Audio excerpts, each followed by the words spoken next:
జై శ్రీమన్నారాయణ. నేడు మనం ధర్మపదం గ్రంథములోని చాప్టర్ 3 శ్రీమద్ రామాయణం యుద్ధకాండ విభాగము 87 ధర్మ సూక్ష్మం గురించి చెప్పిన శ్రీరాముడు.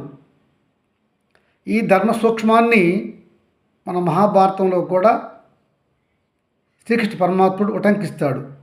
శ్రీరాముడు రామాయణంలో ఇలా యజ్ఞహోమాలను ధ్వంసం చేశాడు, ఒక పెద్ద ధర్మాన్ని కాపాడడం కోసం.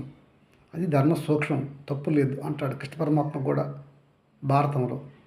ఇక్కడ యజ్ఞయాగాదులను ధ్వంసం చేయుట అధర్మమే, కానీ పెద్దదైన విశ్వ ప్రయోజనాన్ని గూర్చే ధర్మాన్ని కాపాడడం కోసము చిన్నపాటి అధర్మము కానీ అసత్యము కానీ హింస కానీ చేయవచ్చును అనేది ధర్మ సూక్ష్మం.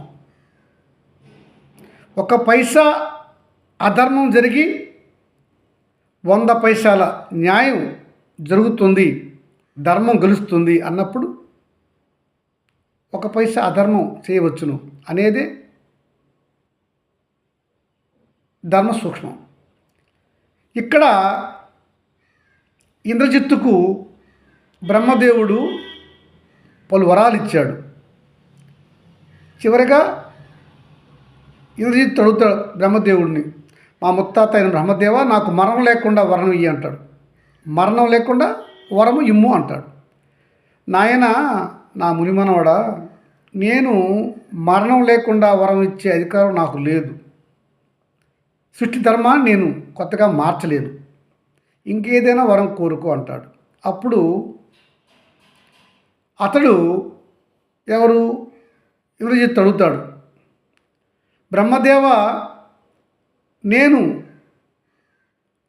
హోమములు చేసి బయటకు వచ్చినాక నన్ను ఎవరు గెలవ వీలుండకూడదు. నేను చేస్తున్న హోమాలను ఎవరైనా మధ్యలో ఆపినవాడు నన్ను సంహరించవచ్చును, ఇట్లాంటి వరం ఇవ్వండి అడుగుతాడు. బ్రహ్మదేవుడు ఇష్టపడ్డాడు. సరే నాయన, అట్లాంటి హోముని వరం ఇస్తున్నాను నీకు. నువ్వు అభిషార హోమాలు చేసుకొని అది విజయవంతంగా బయటకు వస్తే ఇక నేను ఎవరూ గెలవలేరు. కానీ నీవు అభిషార హోమాలు చేస్తుండగా ఎవరైనా వచ్చి నీ హోమాలను ఆపినవాడు మాత్రం నేను సంహరిస్తాడు, అది తెలుసుకో అని వరం ఇచ్చి బ్రహ్మదేవుడు వెళ్ళిపోతాడు. అందువల్ల ఇంద్రజిత్తు పెద్దవారి మహావీరులతో యుద్ధంకి వెళ్ళినప్పుడు అభిచార హోమాలు చేస్తాడు. ఆ హోమాలు చేసి వెళ్తే ఇంకా అతను ఎవరు గెలవలేరు. ఆ విషయం ఎవరు తెలుసు? రావణుడికి తెలుసు, రావణాసురుడు తమ్ముడైన కుంభకర్ణుడికి, విభీషణుడికి కూడా తెలుసు. అప్పుడు విభీషణుడికి తెలిసింది వార్త. ఇంద్రజిత్తు నికుంభుల వనానికి వెళ్ళాడు. నికుంభుల వనంలో నికుంభుల హోమాలు, అభిచార హోమాలు చేస్తున్నాడు. అది చేస్తే అతనికి ఎనలేని శక్తి వస్తుంది, ఇంక అతనిని ఎవరు కూడా విశ్వంలో గెలవలేరు అని తెలుస్తుంది ఆయనకి. వస్తాడు విభీషణుడు, రాముల వారితో చెప్తాడు, శ్రీరామచంద్ర, నేను హనుమంతుడు చూస్తుండగా ఇంద్రజిత్తు సంహరించినది మాయా సీత. ఆమె తమరి సతీమణి కాదు, మా తల్లి సీత కాదు ఆమె, అది మాయా సీత. సీతమ్మ వారు క్షేమంగానే ఉన్నారు, కానీ మనలను, మన వీరులను మాయా ప్రభావానికి గురి చేయడానికి కోసమని మేఘనాథుడు పనిన మాయా పన్నాగం ఇది. నేడు ప్రభు శ్రీరామ, నా మాట విను. ఇంద్రజిత్తు తనకు బ్రహ్మదేవుడిచ్చిన వర ప్రభావం వల్ల నికుంభుల హోమాలు చేస్తున్నాడు. ఈ నికుంభుల చైతన్యం నాకు వెళ్ళాడు. అక్కడ అతను కానీ నికుంభుల వనంలో నికుంభుల హోమాలు, అభిచార హోమాలు చేసి విజయవంతంగా బయటకు వస్తే మాత్రం అతనిని ఇంకెవరు ఈ విశ్వంలో గెలవలేదు. అతనికి సర్వ అస్త్రశస్త్రములు, సర్వ బలములు చేకూరుతాయి. అతను ఎవరూ గెలవలేకుండా బ్రహ్మదేవుడు వరమిచ్చాడు. అయితే ఆ వరంలో లోపం ఉన్నది ప్రభు. ఎవరైతే ఇంద్రజిత్తు చేస్తున్నటువంటి ఈ నికుంభుల హోమాలు, అభిచార హోమాలను సగంలో ఆపేస్తారో ఆ ఆపిన వాడికి ఆ ఇంద్రజిత్తు లోబడి ఉంటాడు. అంటే ఆపినవాడు ఆ ఇంద్రజిత్తును సంహరించగలడు అని బ్రహ్మదేవుడు ఇచ్చిన వరం ఉన్నది. కనుక దీనికి తగిన వీరుడు మా లక్ష్మణుల వారే. కనుక మీరు అనుమతిచ్చి లక్ష్మణస్వామి వారిని, మమ్మలను అందరినీ ఆ నికుంభుల చైతన్య వనానికి పంపిస్తే లక్ష్మణస్వామి వారి ద్వారా ఆ హోమాలను మేము భగ్నం చేస్తాం. భగ్నమైతే ఆటోమేటిక్గా ఏమవుతుంది? భగ్నమైతే ఆటోమేటిక్గా ఇంద్రజిత్తు లక్ష్మణస్వామి వారి చేతిలో సంహరించబడతాడు కదా. అందుకనే చెప్పుకొచ్చాడు శ్రీరామచంద్ర. ఆ అభిచార హోమాలను, నికుంభుల హోమాలను లక్ష్మణస్వామి వారు కానీ ఆపగలిగితే తప్పక ఆ ఇంద్రజిత్తు లక్ష్మణస్వామి వారి చేతిలో హతుడవుతాడు. కనుక మీరు ఇలా హోమాలను ఆపుట అధర్మము అని ఆలోచించక మాకు తగు ఉత్తర్వులు ఇవ్వండి. లక్ష్మణస్వామి వారితో నేను, హనుమ, సుగ్రీవుల వారు, జాంబవంతుడు, ఇతర ప్రముఖులు వెళ్ళి లక్ష్మణస్వామి వారికి సహాయకులుగా ఉంటాం. లక్ష్మణస్వామి వారు ఆ ఇంద్రజిత్ యొక్క నికుంభుల హోమాలు, అభిజిత్ హోమాలను సగంలో ఆపేస్తారు. అప్పుడు ఆ ఇంద్రజిత్తు మన లక్ష్మణస్వామి వారి చేతిలో తప్పక హతుడవుతాడు అని చెప్తున్నాడు విభీషణుల వారు. ఎవరికి? రాముల వారికి.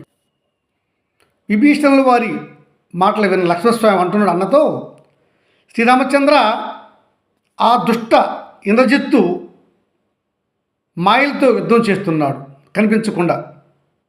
నేడు అతడు నికుంభుల వనానికి వెళ్ళి నికుంభుల అభిచార హోమాలు చేస్తున్నట్టుగా నాకు కూడా తెలిసింది. ఈ రాత్రిలోగా మనం అతని ఆ హోమాలను ఆపాలి. ఆపకుంటే మనం అతన్ని జయించుట కష్టమైపోతుంది. రాత్రిపూట పగటిపూట హోమాలను ఆపరాదు, అధర్మం అని నువ్వు అనమాకు. ఎందుకంటే అతను చేస్తున్న యుద్ధమే అధర్మ యుద్ధం. రావణుడు చేస్తున్న పనులన్నీ అధర్మాలే. వారిని సంహరించడానికి మనం చిన్నపాటి అధర్మాన్ని చేస్తే తప్పే ఉంటుంది. కనుక అన్న మాకు అనుమతి ఇవ్వు. నేను మన మిత్రులైనటువంటి విభీషణ, సుగ్రీవ, హనుమ, ఇతర వీరులతో వెళ్ళి నేను ఆ ఇంద్రజిత్ యొక్క అభిచార హోమాలు, నికుంభుల హోమాలు అన్నీ సగంలో ఆపేస్తాను. అతను తప్పక నేను సంహరిస్తాను. నాకు అనుమతి ఇవ్వు రామచంద్ర అని అన్నని వేడుకుంటాడు లక్ష్మణస్వామి. రాముడు మొత్తం విన్నాడు. ధర్మాధర్మాల గురించి యోచిస్తున్నాడు. ధర్మ సూక్ష్మాన్ని గురించి కూడా యోచించాడు. లక్ష్మణ, ఆ ఇంద్రజిత్తు దుష్టుడు, తండ్రి కూడా దుష్టుడే. వారికి బ్రహ్మాస్త్రము, బ్రహ్మ శిరోనామకాస్త్రాలు లాంటి అస్త్రాలు కూడా ఉన్నాయి. బ్రహ్మ వరాలు ఉన్నాయి. అతడు కానీ ఈ రాత్రి ఆ హోమాలను, అంటే నికుంభుల హోమాలు, అభిచార హోమాలు పూర్తి చేస్తే అతడికి అతీతమైన శక్తులు వస్తాయి. అతన్ని సంహరించలేము. విశ్వ ప్రయోజనమైనటువంటి ధర్మాన్ని మనం కాపాడలేము. ఈ దుష్ట రావణుడిని, అతని కుమారుడిని, పరివారాన్ని సంహరించకపోతే ఈ విశ్వం సుఖంగా ఉండదు. విశ్వంలో ఎవరిని కూడా సుఖంగా ఉండనివ్వట్లేదు ఆ దుష్ట రావణుడు. కనుక వారిని మనం సంహరించాలంటే చిన్నపాటి అధర్మం చేసైనా సరే పెద్దదైన విశ్వ కళ్యాణ ధర్మాన్ని మనం కాపాడాలి. కనుక నువ్వు తప్పక తక్షణమే ఆ నికుంభుల వనానికి వెళ్ళి ఆ నికుంభుల హోమాలు, అభిచార హోమాలు ఏవైతే చేస్తున్నాడో ఇంద్రజిత్తు, వాటిని నీవు విజయవంతంగా మధ్యలోనే ఆపే. నీకు సహకారులుగా మన సుగ్రీవుడు, హనుమ, విభీషణుడు, ఇంద్రజిత్, సుగ్రీవుడు, ఇతర వానర ప్రముఖులు వస్తారు. నీవు ఆ ఇంద్రజిత్ యొక్క అభిచార నికుంభుల హోమాలను తక్షణం ఆపే ప్రయత్నం చెయ్యి. తప్పక నీవు ఆ దుష్ట ఇంద్రజిత్తును సంహరిస్తావు. నాకు అనుమానమే లేదు. నీవు విశ్వవిఖ్యాత వీరుడువు, సర్వ అస్త్రశస్త్రములు ప్రయోగము ఉపసంహరణము తెలిసిన వాడివి. నాకు అనుమానమే లేదు. నువ్వు తప్పక ఆ దుష్ట ఇంద్రజిత్తును సంహరిస్తావు. తక్షణమే బయలుదేరి వెళ్ళు అని రాముల వారు చెప్పగానే లక్ష్మణస్వామి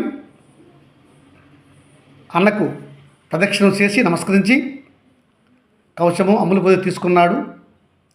అన్న యొక్క ఆశీర్వాదం తీసుకొని అతని మిత్రులైనటువంటి విభీషణుని, హనుమను, సుగ్రీవుడిని, ఇతర వానర ప్రముఖులను తీసుకొని నికుంభల వనానికి వెళ్ళాడు. వెళ్ళి ఆ దుష్ట ఇంద్రజిత్ యొక్క అభిచార హోమాలను ఆపడానికి వెళ్ళి ఆపుతాడు. విజయం కూడా సాధిస్తాడు. జై శ్రీమన్నారాయణ.